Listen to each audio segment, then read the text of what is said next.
Hi, everyone. Luke here. You might know me as the Dungeon Master, also the editor of this wonderful show, both Trials and Trebuchets and Conversations and Catapults. Also a human who is fallible. I just wanted to pop in before this episode begins to let you know that, first and foremost, this episode of CNC was recorded and meant to air after episode 214, A Meal to Die For. If you're not familiar, it's the one where they have dinner with the Fiend of Death before they're sent on their errand to fetch Diana. So before the events of the past 4 episodes. So bear that in mind when listening. And my massive apologies for how late it is actually getting to you. The content of the episode still, I think, is really relevant, timely. It just doesn't discuss kind of the events going on recently. But the next CNC, which will be out after episode 221, will be discussing those things and everything to happen in the next 2 to 3 episodes. So hold on until then. The other thing to mention is in the back half of this episode, there is some technical difficulties, and for that, I apologize. It was on my own end. It is a clicking of the microphone. You've heard it probably once or twice before in episodes, and so to hear it is. For that, I apologize. We try to have good audio and no technical difficulties on the podcast, but to what end we can fix those is somewhat out of our control sometimes. Nonetheless, despite this being an episode out of time, I do hope you enjoy it. And stick around for the next one, which there won't be as big of a wait for. Until next time, enjoy the episode.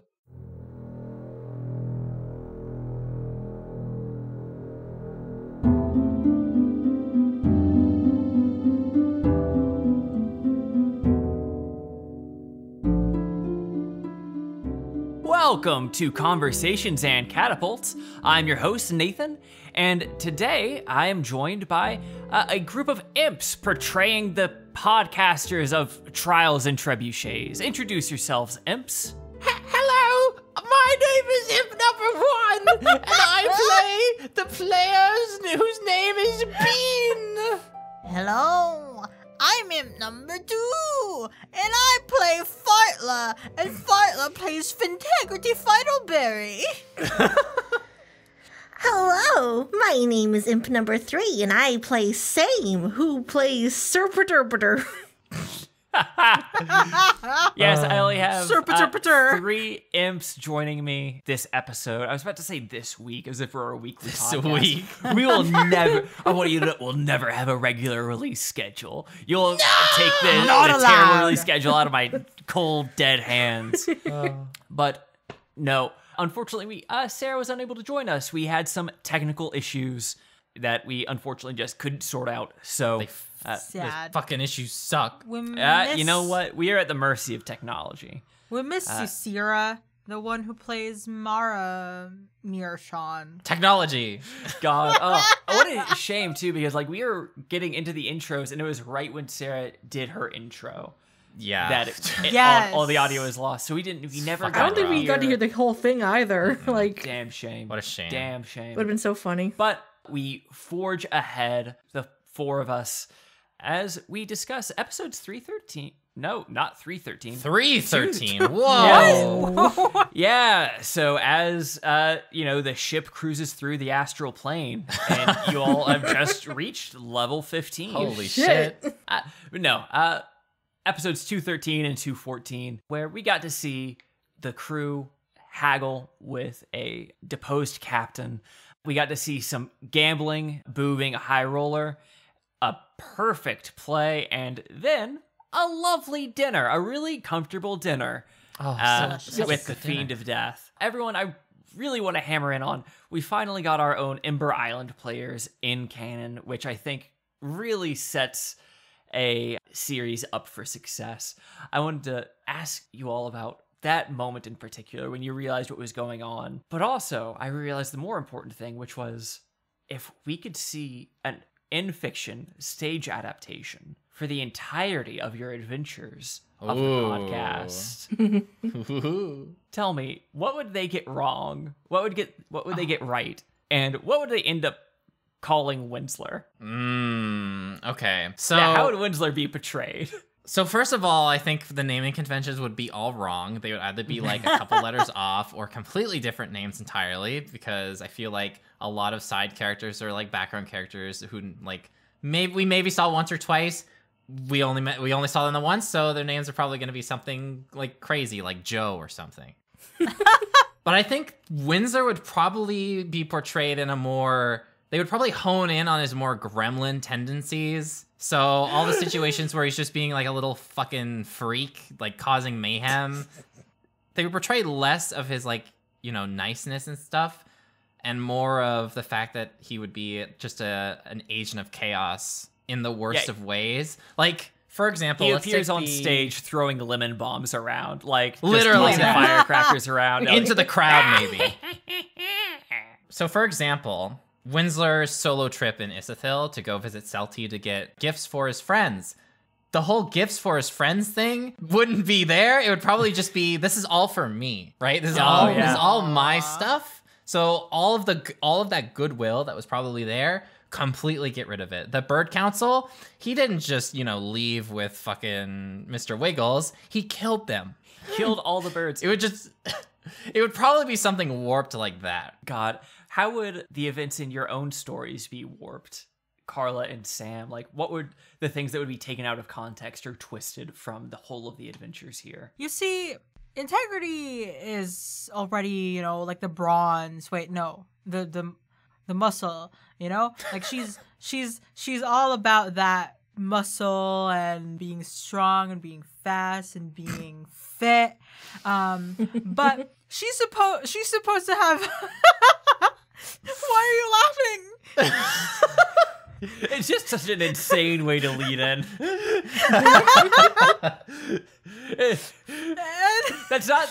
That's the way you like kind of dream. You talk in a dream about fitness. It's like, I'm all about fitness. I'm all about being fast and strong. I'm all about being fit and healthy. I feel like it's true to it, And you know how integrity is supposed to have high intelligence? Like it's intelligence is like one of her highest stats. Intelligence would not exist. Like she's all brawn, no brain, which I think is already what's exhibited in the Imtastic adventure.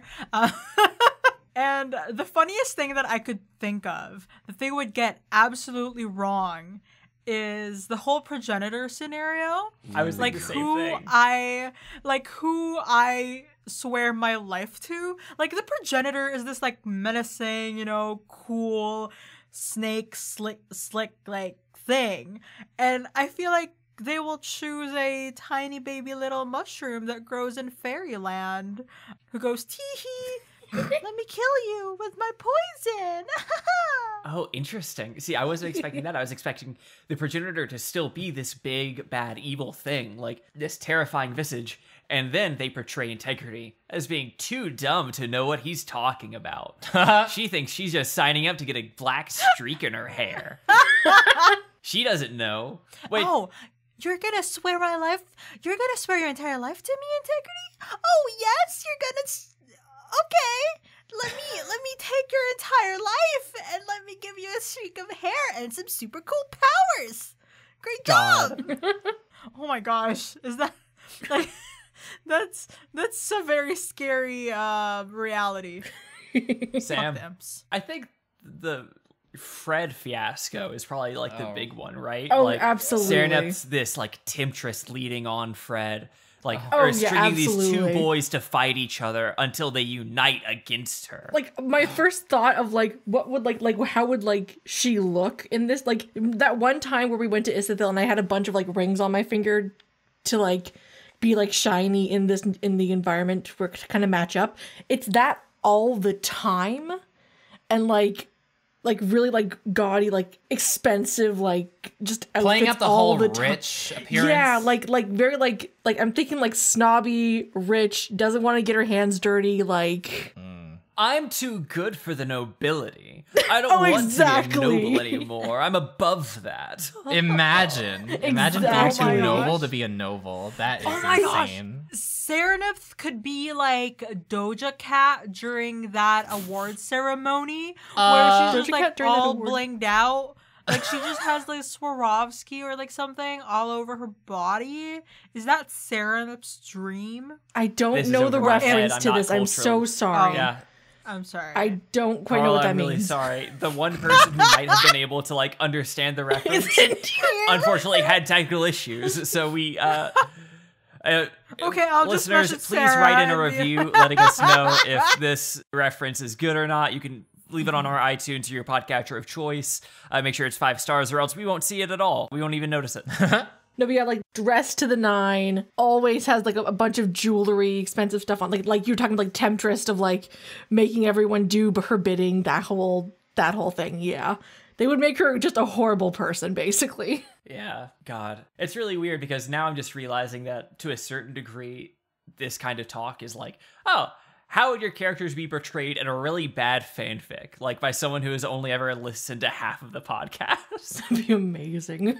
They know the general character synopsis and Yeah. like the first 2 episodes. That is Oh it. no, yeah, that is they what like they have listened to work with. they read the wiki and then They looked at they the kind of wiki. just they looked at the wiki, found like It's 2 like the fanfictions. And they're AI. like, okay, I got this. So, all of this to say, your characters had a moment in episode 213 where they got to see how they're perceived by the wider public, by other people. Yes. Tell me, how do your characters wish to be perceived? How do they want to be known? This is something that I've thought about like as a person as well, you know? There's a big gulf between the way that you want to present yourself and the way that you're perceived. I'm interested in what your characters want from others. I have an interesting answer to this Mhm. because I feel like with Boo, they don't want to be portrayed at all. They don't want to be perceived even. They don't want to be perceived at all, even.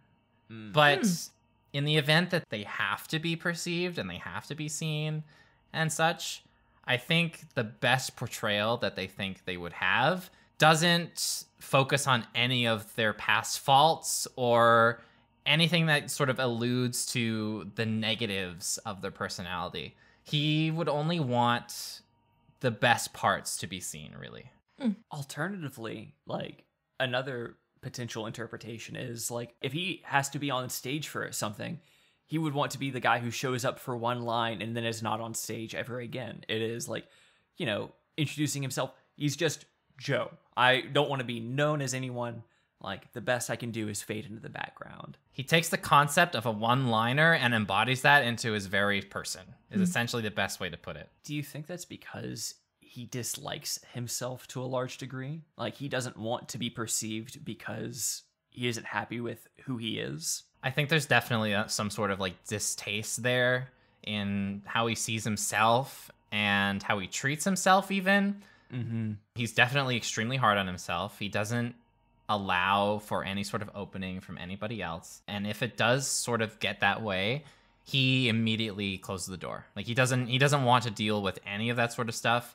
It's better just me, myself, and I. I will depend on myself to do what I need to do, but I also think you being like myself are a fucking joke. On the other side of the spectrum, though, we have Integrity, who, especially as we saw, like, you know, near the end of Autumn's End, where we had like the tournament, like wanting to be the next Joan, like you want that perception, or right, Integrity wants that like perception. Yes. I think one of the things that sort of inspires me for that side of Integrity is like the middle child energy. She knows that like her older brother has something set up for himself, and you know, she thinks so much of her younger siblings that she's like, whatever they want to pursue, they'll do great in. And it's not that I see Integrity's parents to have treated her unwell, but that's what tends to happen for like the middle child, the forgotten child. So Integrity being pulled out of the family environment and coming to a school where she can explore her magic more and sort of utilize that to sort of be different and do something great. I think that's where Integrity's sort of like perseverance to pursue being this extravagant, like big personality person, because she knows that there's something that she can offer that perhaps like her family did not see that much. Yeah. She was taken from one environment and was able to flourish in another because she was able to, like, Yes. she wasn't overshadowed by her brother and she wasn't neglected in favor of her little siblings. Classic Yes. middle child stuff. Yeah. I say as a middle child, like, I really appreciate the representation.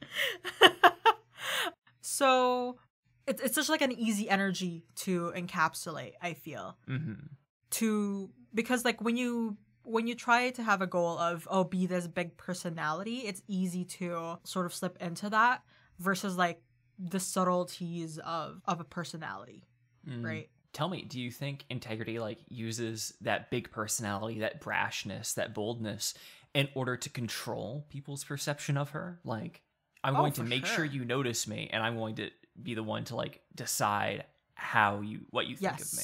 Yeah. Yes. Yeah. 100%. Not that she's manipulative, but she wants to set the She- tone. There's nothing Yeah. manipulative about that. yeah, like even though there's a bunch of these students who know Integrity as like one of the people who won Autumn's End, I think she will still strive to show herself, like show more of herself that is apart from just like being a winner, but also that she's just this silly big personality that is like friendly with everyone and just wants to she just wants to know everyone and have all these connections. She's a social butterfly. She is, and a cute And one speaking at of that. people who have gone through big metamorphoses, there's Sereneth, Butterfly. which Oh, Sereneth has been in the public eye for ages. How does she want to be perceived? I think, because I've been trying to think about this, she wants to be seen as reliable to the people who like need help. Like the situation with the fox father who like, please find my son, like going back to talk to him about it. Like she wants to be seen as a reliable person because she wants to help people. And I also think another part of it is like being useful. Why is that her desire? To be reliable and useful. Why does she see herself as a like tool for other people? I think, growing up to be a tool used by her parents to get whatever they want in that case. I think now being in a new environment with people that care about her and she cares about, she still feels that, but like she's using it for people who she knows aren't going to abuse that. Does she find her worth in being helpful and being reliable? I would say so. At this, like, she's still kind of working through like who she is, because like, the posters are everywhere and like people are presumably like looking for her now. It's sort of a moment of like, I can't, it's like a feeling of like, I can't do anything for myself right now. I have to do things for others and hope that they will do the same for me in these weird times. And then hopefully one day she'll find herself. In all of the ways that she has been like in the public eye throughout her life, what was her favorite way of being like thought of?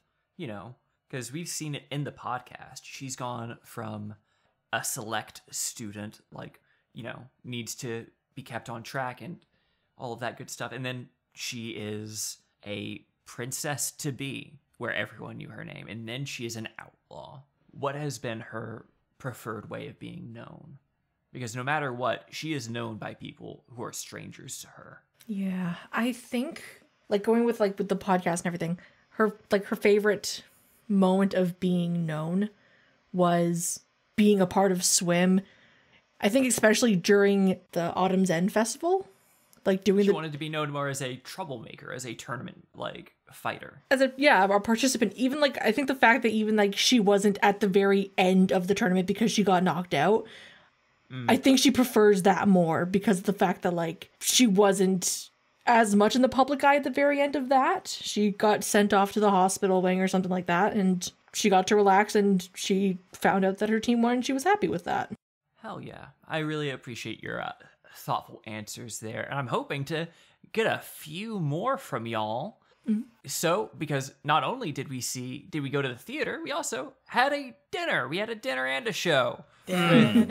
Horse, the good old fiend of death. Tell me, I want to ask the tieflings real quick. How did Horse do on her, third impression this time around? She had you two seated up near her. That's pretty pretty great. For Integrity's little ego, she feels special. For Boo, this felt like the worst thing in the world. Oh, I'm very opposite in that case, yeah. I'm so sorry, Boo. Like, it's so funny to watch, though. It's so great to watch, like, that conflict between Boo and the Fiend of Death. Because, like, the tension is so real. Integrity is just freaking, like, enjoying being a favored one, you know, because, like, just from the fact that she's a tiefling and tieflings have this pact or this, like, fiendish contract. heritage. Yeah. Yes.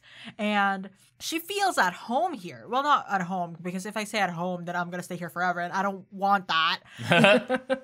But the fact that I'm favored by basically one of the big pals of this betting house that is basically in control of all these dead souls, like, yes, make me your left-hand woman, but please my let me go God. home. New Warlock Jeez. patron for Integrity. Next level up, Integrity is going to say, I actually decided to cut things off with the progenitor. Now I am, of course, with the Fiend of An Death. off-screen breakup scene, and then, hey, I Yeah. want you to be my new God. patron.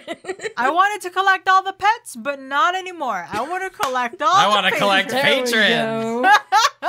Oh. What about you, Boo? How does They it can't- feel? Your patrons can't kill you if they're like in a competition to get to you first, right? There you go. Now you say all that stuff with Integrity and how like she's just kind of like going with the flow with this whole thing. I've noticed Yeah. that's a very interesting difference between Boo and the rest of Swim is that Swim is definitely more inclined to go with the flow when it comes to situations like these. They typically do not take the initiative unless they have no choice to. If there is no like red flag that tells them they have to act right now, they typically will not. Boo is different in that it doesn't matter if there's a red flag or not. If his gut tells him no, he will just stick with that and completely engage in something even if it turns out to be pretty bad and have consequences. Because Boo is absolutely pissed off that the Fiend of Death had the audacity to seat him right next to her. Like he felt so chained up by this. Yeah. Because you are literally moving me closer so that you can keep your watchful little eyes on your two special favorites.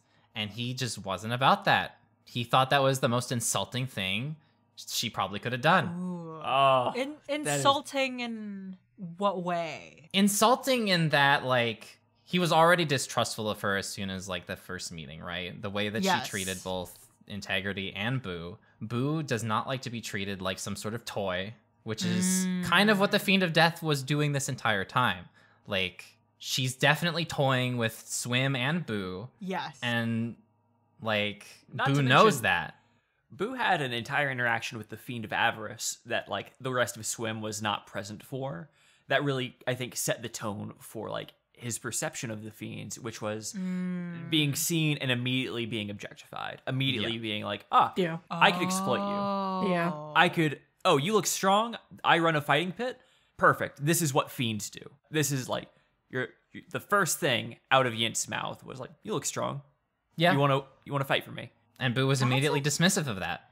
Yep. That's a And very interesting take. That's the same thing here, because the Fiend of Death is not to be trusted, right? They can they can pretty up their words all they want, but Boo knows the truth is they are a Fiend of Death. Doesn't matter what their origins were. This is what they are now. This is what they are doing, and this is why it's a bad thing, and why I hate you, Yeah. and why I The think you only- should fucking die. And Boo is like, he's very cognizant, I feel, of the fact that, like, oh, we're only here because she can use us. Like, Exactly. That's really all it is. The dinner is to sweeten us up so that we can go and do her bidding, because she can't do it herself. it is so funny to have this conversation immediately after Carla being like, Integrity was so wowed by the dinner. Yeah. I was really won over. The- Like, it works. Like, the difference between the characters is like astronomical. You've got complete opposite ends in this situation. I even it's feel wild. like. Sorry, did you say something, Sam? Oh no, I was just agreeing. Like, yeah, it's like very interesting to like hear about the different dynamics of stuff. Because like even for like with Integrity and then Mira and Serenop, like their perspective on this, like even though as a collective they're going with a flow, the goals of these different characters are also different. Like I'm sure like for Mira it's like, oh, we need to get Winsler back, like, and for everyone it's like, oh, to get Winsler back. But for Integrity there's like this additional spice of you flower me, I flower you, or you know, wait. That's also What do another. you mean? Wait. Like scratch my back, no, I scratch yours. I want to hear. I want to see what Carla was talking about there. No, like What does it mean to flower me? Yeah, hold on. like I shower you, you shower me, you know, like Oh, This might be a cultural gap thing. I might not understand. like showering with like It's compliments. like you with do flowers, good things like, for me, I'll do good Yes. things for you. It's, Like, Yeah. it's a method of reciprocity. yeah, Yeah. butter Respect. me up, I'll make you corn, you know, like Sure. I expect it to be corn that was getting buttered up. Are you saying that integrity is corn? Oh, No, she's a Luke, carrot. well, that hates took a you. weird turn. Damn. What I was going to say was the goals here are also interesting because in the podcast, in that episode, like after a point, Mira knows, for instance, that in order to get Winsler back, the fiends, including the Fiend of Death, are going to have to potentially die, right? Boo also wants the fiends to die, but the purpose for wanting these deaths is very different. Mira and the rest of Swim, for instance, they want to kill the fiends to potentially liberate this betting house and potentially the entirety of like Lem from the tyranny of these fiends, and to also save Winsler, who is their dearest friend. Boo, on the other hand, has no interest in saving anybody, has like zero interest in anything else except killing these fiends, either because they personally insulted him, they are obstacles in his path that he has to remove in order to achieve his goal, or just pure spite, I guess. And Sam, tell me what Serenep, like Serenep placed in an odd position that she may not be used to at the foot of the table, at the far end, the seat of displeasure. I wanted to check in and see, like, because the Fiend of Death is very similar to Serenep's parents or the people that Serenep grew up around. These are people who are entrenched in power, looking to gain more of it, often at the cost of their peers or equals, and without even thinking of the people below them. I think, because like during that dinner as well, like Serenep's main goal was like, don't say anything to cause like she's been in situations like this before, where it's sort of like when you're up close like this, even if like on the other end of a table, when you're in their domain sort of thing, like you kind of have to keep your head down. You have to, like, if some like with like when Boo was like when gone to a fight and everything, Serenep like apologized to the fiend because it was a moment of like, hey, you're angry right now, and if with Boo being associated with us, like I want to try and like, because like we're in her home right now, it's like we can't be leaving this with this sort of like with a bad taste in her mouth of having it end in such a sour way. I think that's also another point to jump off in terms of like the differences Please. between Swim and Boo. Oh yeah. Go for it. Because I think that's just another thing that pisses Boo off, right? Is that Swim were like apologizing and were like on the side of the Fiend of Death and defending like the tranquility of this dinner, wanting to keep it civil and everything. That just added fuel to the fire because, and it's also just souring Boo's opinion of these people because do you not see what's going on right in front of you? Do you not see that you're being like used? It's like, are you Boo, blind? struck down. Are you blind to the strings that are attached and moving your limbs? Here's another big thing though, like, because yeah, you're bringing up really great points here, Ben.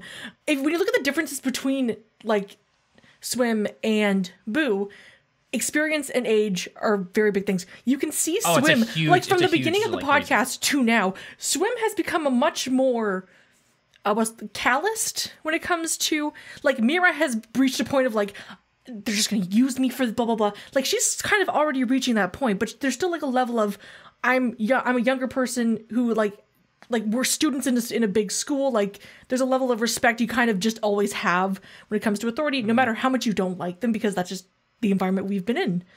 Boo got out of there. Boo has been living like out on his own, like doing his thing, working for himself. Like, there's definitely a gap in like age and experience when it comes to how we react to these sorts of things. Yeah, it's an extremely complex situation with the whole past and everything. Oh yeah. It's really interesting to see how little, like, Boo does not value civility. He has not been in civil society for a long time. And even when he was, it didn't do him any goddamn favors. Nope. Yeah, it is interesting to see him. This might be an incorrect, like, juxtaposition, but it is very much that difference between civility and, like, a hunger for justice. Boo is willing to be like, this is wrong. I'm not going to be party to this. I can't sit at the table. While Swim sees the value of using civility to get what you want, to further your own goals. I don't know. It's killer, but they each have their own opinions on what justice really is, right? Yeah. And another factor here is, I mean, I'm glad you mentioned Boo, like this hurting Boo's opinion of Swim, because a part of me was wondering, does Boo specifically says, I am not going to be a pawn on this board any longer. And yet Swim is treating him like one. He has been that for the group, for this, and like, he is, I'm the key to get down here. You wouldn't be down here if it weren't for me. Mm-hmm. Has he thought of them in that way yet, as the hands on, like, controlling the chessboard? Or does he think of them as just other pieces who are being played? I think it's kind of like a mixture of both, because I think he is also, in the same regard, using them as sort of like a means to an end to sort of help get what he wants, right? Does he hate that about himself? Does he hate that he's turning people into tools the same way that he was? I think there might be like a little bit of regret in there, but I think he believes that it's too late to change what has already happened. I'm already so deep into how I am and how I act. I might as well just double down on it. Like, I'm going to despise myself for it, but there's no other choice that I can think I can take, really. This makes me so sad. Like, the fact that we're talking about, like, Boo being, like, having this background of being used and how it has impacted how they see the world and how they treat people and just their general sense of self. And the fact that the entire arc is just, we're going to use you for this one specific purpose, and we already plan in our heads that you ought to be dead. So it's literally just using a napkin and blowing our nose on it and throwing it in the garbage. And Pretty much. Makes me so sad. And there's a part of me that doesn't want to kill you anymore, but I have to. I'm very excited for the next upcoming episodes, because I have a direction that I want to take, like the reunion between Boo and Swim. I want to just like take that opportunity to sort of like dig the hole a little deeper. Yeah. Using Boo's like semi-revealed backstory in the form of his old school companions, right? I don't want to give too much away, but I'm going to definitely, Reeling I want to drive that dagger into the wound a little bit more. Listen to the podcast. So Ben, you're planning on playing two characters now? Forever? The last thing I want to do is play two characters, but this is when you call me in. I'll play Winsler. Howdy, I'm Winsler. oh, Lemon Where's bomb. my ma and pa? But, well, that has gotten me super excited for the next episode. In fact, I'm so impatient, I'm not going to wait any longer. I'm taking it to the break as we go and slide into the DMs. Slide on in. That was smooth. Welcome back to Sliding Into the DMs. I'm your host, Nathan, and today I am joined by the anthropomorphic personification of death itself, Luke. Welcome. Peace and love, everybody. That's how she came across the episode, right? Yeah! You love good old Horst. She's the Horst. She's the Horst. She was made. We need to talk about this at the front of the show. Front end of the show. Okay. Every single person that listens to this show knows there's a lot of female villains. Some might call them girl bosses. I would just call them female villains because I don't want to feed the ego of the audience and some of the players at this table. We've had a lot of them point that it's a bit of a joke, bit of a meme, bit of a funny time. I wanted to make all of the fiends dudes in first blush. Just because, for the pure fact of there's been a lot of female villains, too many, some might say. The balance is off. However... And so you decided to say, all right, these three, boom, got it all in one arc. Perfect. They don't need their own arc. Instead of just making really good male villains, you're like, all right, I gotta up the quota of the diversity here. We gotta get... It's about. Meanwhile, clustering how many together. non-binary villains have you had it's there, true. Luke? It's Come true. on, let me in. It's true. I don't want to make. Well, here's the thing. There's few other non-binary characters. We should have this discussion about diversity and inclusion regardless. There's not been that many non-binary characters, and that is an artifact of my writing at the beginning of the show and just not like truly just something not thinking about. And so I think there was a point midway through where like some representation of like different skin colors began to be more pervasive because we exited like most of like the first year of the show, year and a half of the show, was all drawn from like this, like a single session of just brainstorming. And I barely edited those things. And it was kind of like an afterthought, unfortunately. And then as the show has gone on and I have become a different person in authorship, that has gotten, I think, better and better. Non-binary representation is still like very low in the show. But the thing about that, yeah, I know, but this is what I'm getting to. If I just then start making a bunch of NV villains or start doing like demons, but they're non-binary, it's like, that's the representation. That's it. Like at the start of the show when the only NV representation was like essentially robots, and it's like, oh, that's it, really? So yeah, now when you go to other places, it's like, oh, demons? What about fae or animals? Yeah, yeah. No, I totally get it. And it's also like, there's the awkwardness around it. But the thing that you mentioned, though, about being beholden almost to like that one brainstorming session, that is one of the things that I find hardest about DMing long form is being beholden to past use 100%. like choices in storytelling. Absolutely hate that. Yes. We can talk about the entire, like the macro story, the overarching main, quote unquote, main story of the podcast.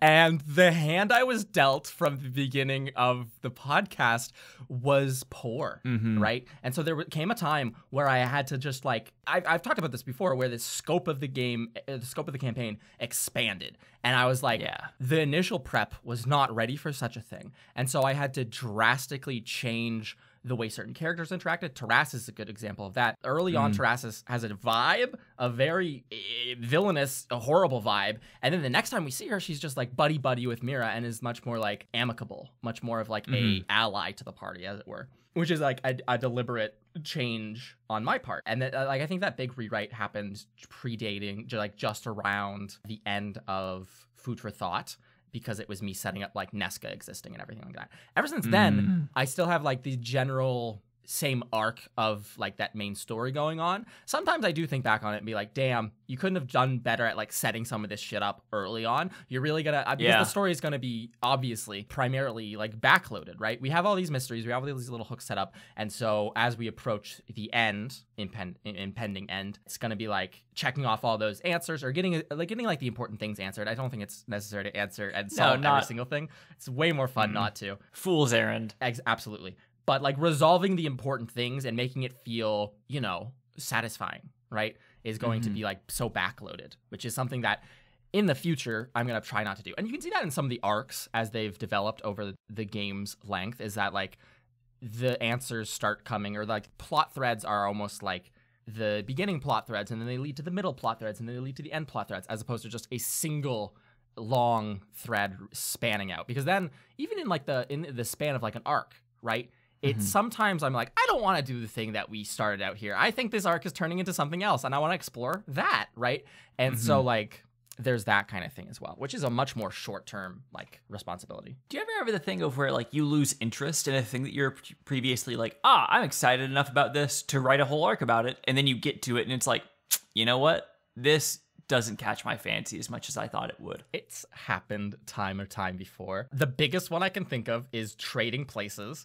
I originally wrote Trading Places, and I prepped things for Trading Places, and I was like, it would be funny if this ended in almost like a trial scene of them like standing before all of the elders in Isithil and like proclaiming Ferdinand, or like the thing was Ferdinand was gonna fuck them over and make them be like essentially like criminalized or viewed, making them commit some terrible injustice against Isithil and then be held to be judged by the elders in her place, which I think would have soiled people's opinion on Ferdinand even more than it did. And also, Nathan, you know this from firsthand experience, I have zero experience in something like mock trial and nothing in debate. I never engage with those things, and I freeze up, lock up, scary, terrifying, horrific kind of situation for me. And I realized midway through that arc, or maybe like the second episode of that arc, I was like, you know what? Maybe that is a bad place to be going to. Maybe if you could get like Sarah on your side, and she's the only one who I know out of the whole party who has debate experience. That's very true. Yes. Yeah. So the other three, they'd be SOL. You'd be like, oh, Sarah, how would they respond to this? The alternative is just to do like Kangaroo Court, which I don't think would be very pleasurable for especially Sarah, who would be expecting a more like vetted and rigorous process. Even like the elections process in the ousting of Bailey Blue, I think was like falling short of their expectations at some points, where they were like, I expected this to be hardcore campaigning from start to finish, pure debates and such like that. So like, yeah, I thought we were going to be talking about the issues, not brains. Exactly. Me introducing rats and being like, please trust me. And Sarah being like, this is horseshit. This has nothing to do with my rise to power. But like all that to say, yes, all the time I'm like, here's a cool idea. Oh, that's lame. Let's move away from it. That hasn't been so much happening recently. I've been early on in that podcast, I would start arcs without 100% knowing where we were gonna go, which is like a decision to be sure. And then along the way, I learned how to actually plan and properly. Hey, not for anyone who's on the call with you, but just for the DMs at home. I'm fine. But how does one plan or have a good idea for the end of an arc? I've started, this has been like the most successful thing for me. I start at the end and then work my way backwards. I learned that from playing Weenie Hollow, running Weenie Hollows, because with those, it's such a closed in linear kind of experience that like starting at like your end, at all your set pieces that you want to hit, and then you kind of like throw backwards and you look back into the past and be like, what needs to have happened before to set all these things up? And that lets you have all this like very good, as I like to do, like hook and release kind of like items where you're going through it. You can see it really clearly in this arc where I was like, we need to mention these characters. I introduced the Fiends very quickly. I introduced even this character who was mentioned in the most recent episode, 214, Diana. I mentioned her in passing by one of the imps the first episode they were in Duplicity, right? I totally missed that. I guarantee most people did, but I was like, I need to get this out there so that it's like a thing, so that if one of the players does like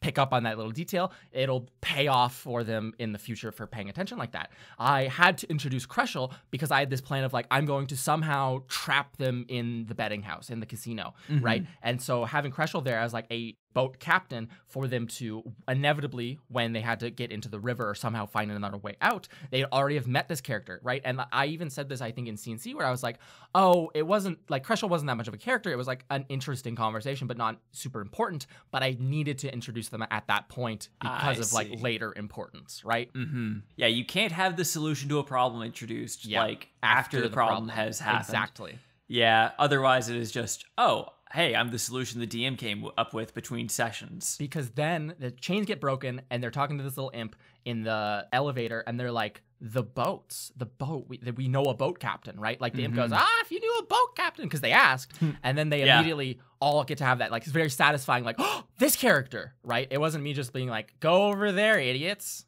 You know? Yeah, it rewards attentive play. Absolutely. And additionally with some of those things is I've been hinting at some of the fiends' characteristics or their like personalities, mannerisms, ways to even fight them, very slowly trickling that in like minor conversations. And I'm just really hoping that they're paying attention to the shit like that, right? I mean, we will see as they face off against the next two fiends. But like speaking of like doling out those characteristics and things like that, I want to talk about Horst, the Fiend of Death, just because I find representations of death to be very cool, and I don't know if Horst falls into that like line. Like, would you consider her to be like a Grim Reaper type? That's something I've been mulling about in my head like over the past weeks, Nathan, and I truly think that if we were to have some sort of Grim Reaper like character, that she would be very close. The only other person I can think of who has like the same, not like going to everyone and bringing them and shuttling them into death, that's very Horst. I think that lines up with like the character as presented so far, but someone who like has a much more malevolent presence in terms of bringing people to hell, I would think of like the Ivory Masked Woman from eons ago as like a pseudo Grim Reaper style character. Kind of the whatchamacallit, Final Destination version of the Grim Reaper. Yes. Where it's like, you're you owe destined me. For this. Yeah, there is a debt to be paid. Absolutely. But in terms of like someone who once a soul has died, and we're going to get into this a little bit later, we're also seeding these things of like why the plane of Lem is also where all the dead come, and we're getting into that kind of shit now, knowing that it was passed over from Rel, the actual god of like healing, death, and life, to Lem in this presumably hijinks field game of betting. You cannot imagine the hijinks you can have in Seven Seas.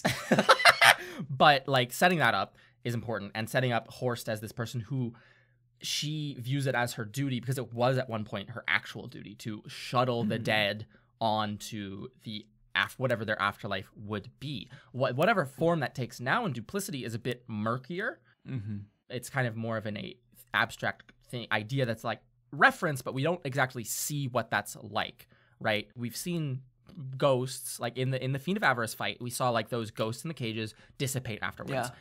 Where are they going? Are they going off to some other afterlife? What's the deal there? We just know that Horst proclaims to be a person who wants to bring the dead on to whatever afterlife comes and have them like have a peaceful rest. But also we see her using the souls of the dead presumably as like workforce and stuff like that. So what's the deal? What is the deal? Yeah, that's a curious question. Maybe we'll find out in the podcast, but I guess you'll have to keep on listening. That's it for CNC. No. It's the nature of the place, right? I named it Duplicity. I've introduced like this twin, like the MacGuffin, the twin coin of life and death, two sides, right? Winslow's soul is split in two. Horst has kind of like this front that she puts up, and then presumably this other side to her. I've been trying to introduce characters who have two motivations, two operations, two sides to them. Hucktool setting them up to assassinate and then immediately betraying them, right? Like people who lie and have this two-sided face. And also like the fact of the players having to get along with Boo and then eventually betray him, right? They need to deceive him and be two-faced, as it were. So with all that said, I hope to get into the actual way that Horst interacts with the dead, whether that is like as accurately as she is proclaimed to the players or not, we will see. Does her function within the story / like your mannerisms with her or like her predilections, are those informed by your own personal view of death? Ooh. / like maybe your favorite representations of death and like popular media? Like my immediate thought is like, oh, death in like the Sandman or the Discworld novels, or like being a rather compassionate death is like my usual like touchstone. Absolutely. All of them, all of this entire thing is so, it's irreversibly tied to like my conceptions of what death in an afterworld. Like I think Sarah hit this in the last one, where like the conception of the worst possible place to spend your eternal afterlife being like just a place that's like the regular life, but even fucking worse, right? Bigger difference between the rich and the poor, right? Where you are trodden upon, right? And used. The worst case scenario is customer service. Oh, truly. But absolutely, she is a bit soft-spoken, very gentle about the way she's phrasing things, very like, I don't know if this comes across, but almost like there's a lot of restraint on display, as well as this like otherworldly, like ethereal appearance and everything. I think also ties in with that, trying to make her very otherworldly, trying to hint at this kind of like angelic life from before. So yeah, absolutely. It's a bunch of my views of like death. I couldn't point to a single like representation of death in media that I'm exactly copying or like making a love letter to. Oh no. But yeah, that is a great question to think about. And I'll just probably think about like what inspirations you drew from and everything like that. Often, Nathan, I don't really, and you know this just from like being a person who always points out when I've inadvertently made a reference to something. I often don't think about the kind of media or like sources of that are actually influencing me until people start pointing them out. So maybe if, as we see more of Horst, it'll become more clear to me now that I'm like actually thinking about it, who she seems to take after, where some of these traits come from. Yeah, off the top of my head, I can't really think of anything. I'm trying to display her more as an angel, I think, than like a devil. Does that make sense?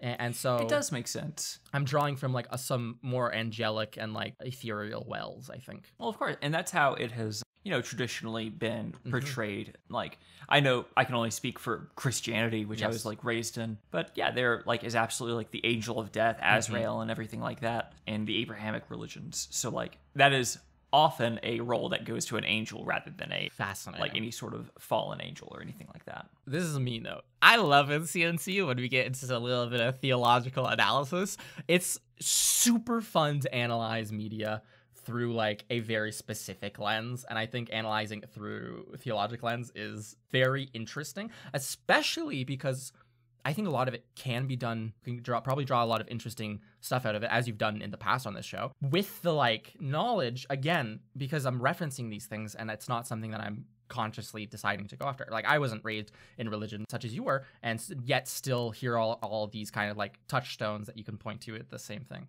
So very fun. Very fun. I really like to, I like to flex a little bit of like minor knowledge. Like being around people who were not raised like religiously makes me feel like a goddamn biblical scholar, because I can be like, yeah, it's like, Abraham sacrificing his son. It's like, what? He did that? No, he didn't do that. An angel actually told him not to, pointed out a lamb for him to kill instead, and he gave thanks. He was very excited about it, but he was ready to do it. Another thing related to like religion is I'm so interested sometimes in the way the players interact with the gods in this world, right? Like it's very, because it's up to them really, because I haven't really drawn any hard and fast rules about like how deities are specifically worshipped, because that is a more fun thing for like the players to like kind of like come up with and play, or for us to come up with as we go. And so like being like, do you guys want to pray to anyone? What's going on here? And then like traditional integrity method is to just pray to every single god all at once. I pray to all of them. Yep. Lend me your energy. She's doing the spirit bomb.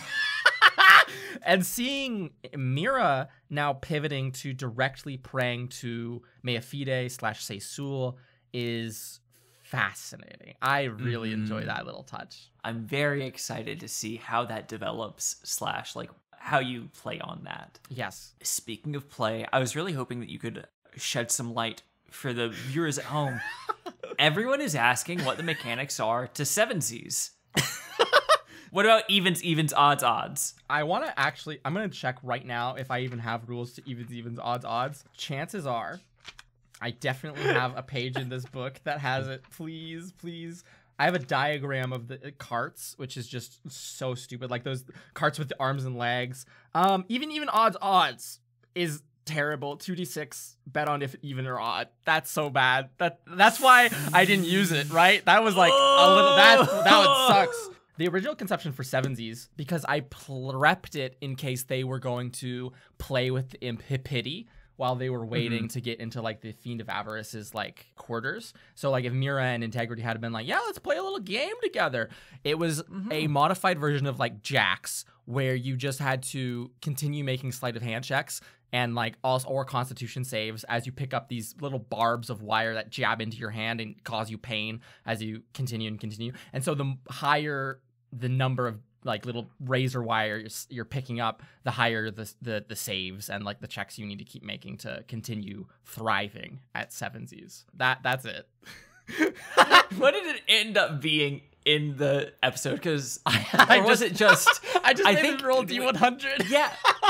God, for some reason, and I know this wouldn't be the case. I know this isn't the case. I got in my head like, I don't remember hearing them roll at all. Did he just decide that Blue won big and everyone else lost?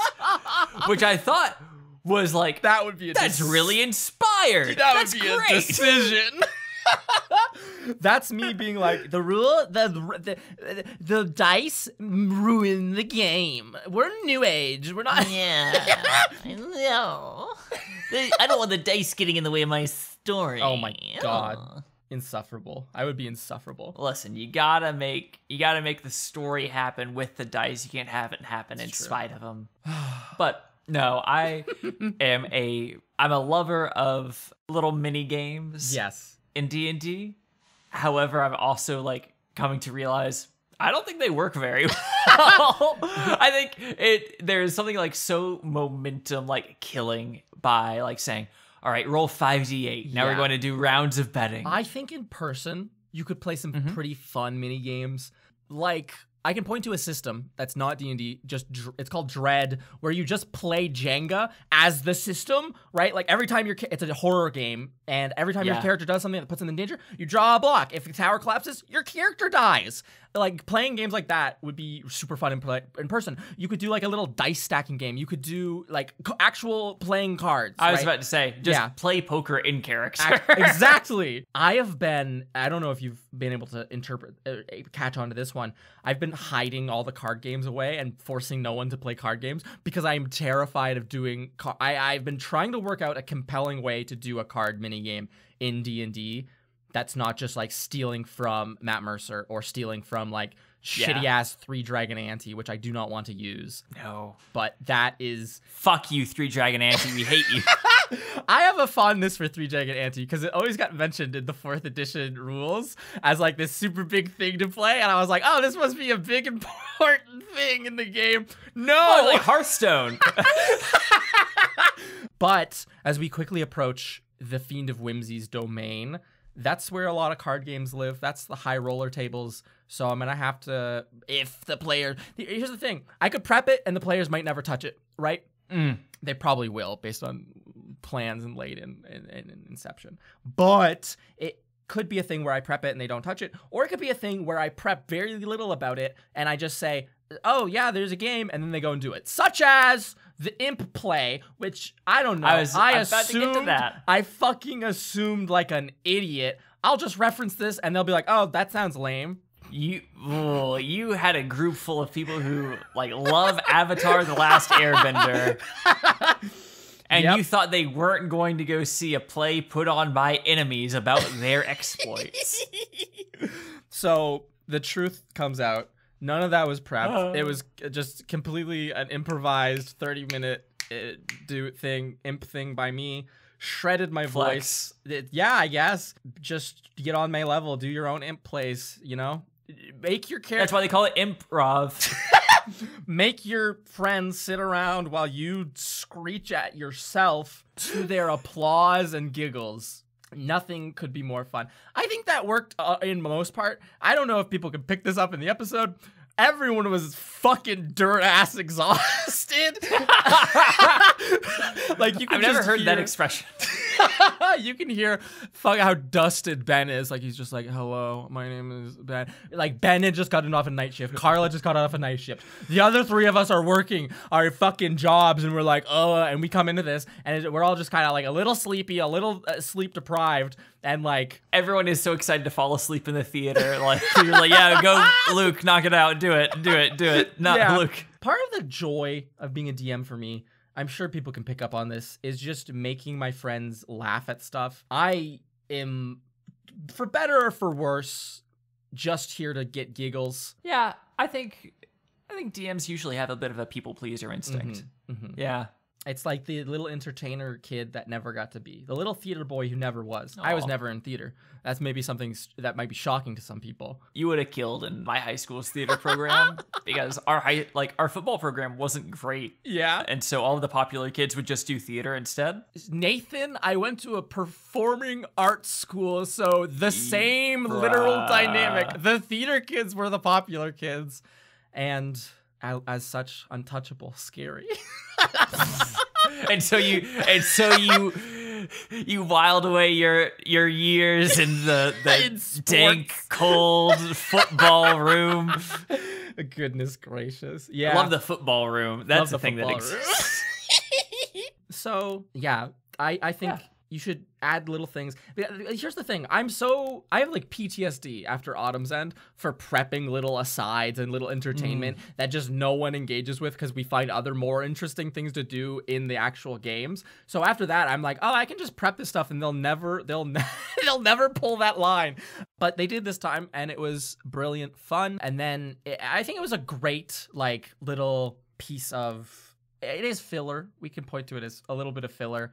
But I think it's like a good balance to then the dinner episode that comes next, 214, where it's just like very serious. Everyone's very on edge. Like people are not talking because they are scared either of breaking like the you need to have polite conversation while you're here rule, or of just like offending the Fiend of Avarice, or in Boo's case, just being like fucking furious with this lady, right? Done with this. Done with God. it. Yeah. Speaking of Boo, like, goddamn, do you want Winsler back? Like, Ben, sorry, I know you edit. Has been fucking killing it as Boo. Just incredible work and like adding some spice to the party in a way that we haven't had before, like a little.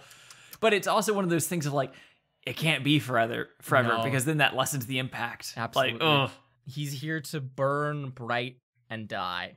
Maybe. maybe they'll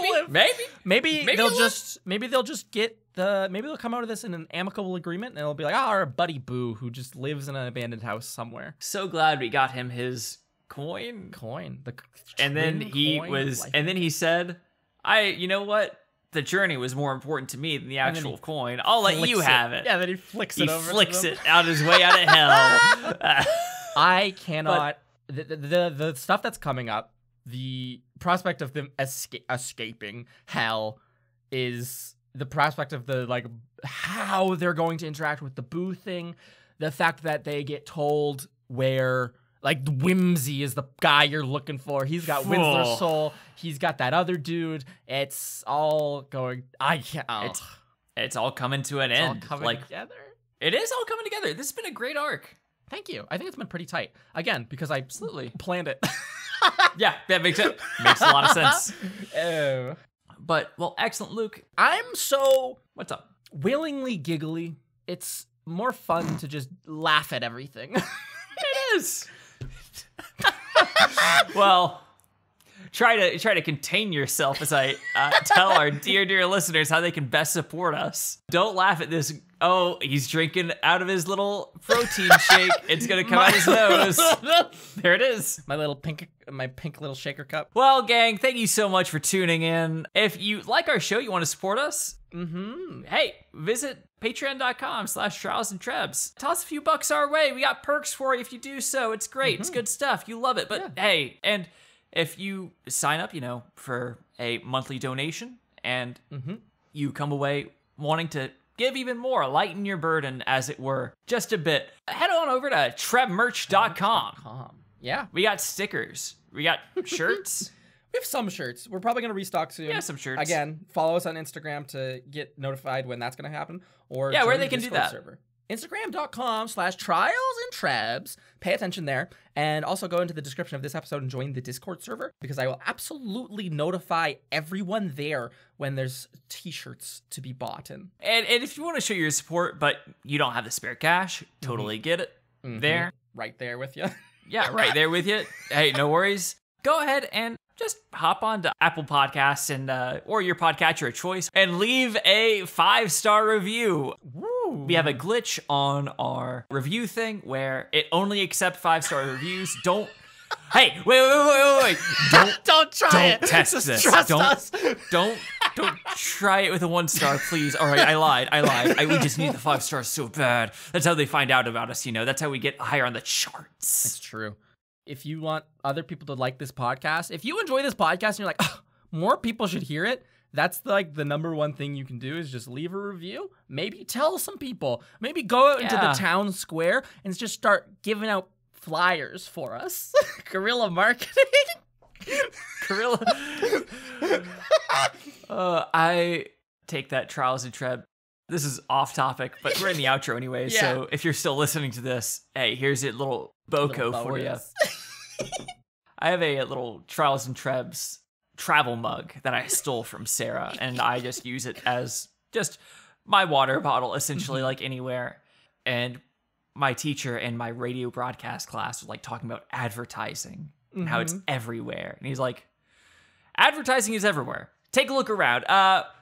What's Trials and Trebuchets? Perfect. The perfect And he audience points at to my learn. cup, and I'm like, oh, it's a podcast and then he's like, great, Nike. Points at all the other logos. I'm like, you only have to listen to the first 100 or so episodes to get to me. You can hear my work. Come on. Oh, goodness gracious. But this was fun. dear listener, thank you so much for listening. Luke, thank you so much for joining me. And being here. thank you for tuning in next time on Conversations and Catapults. Catapults. Wow!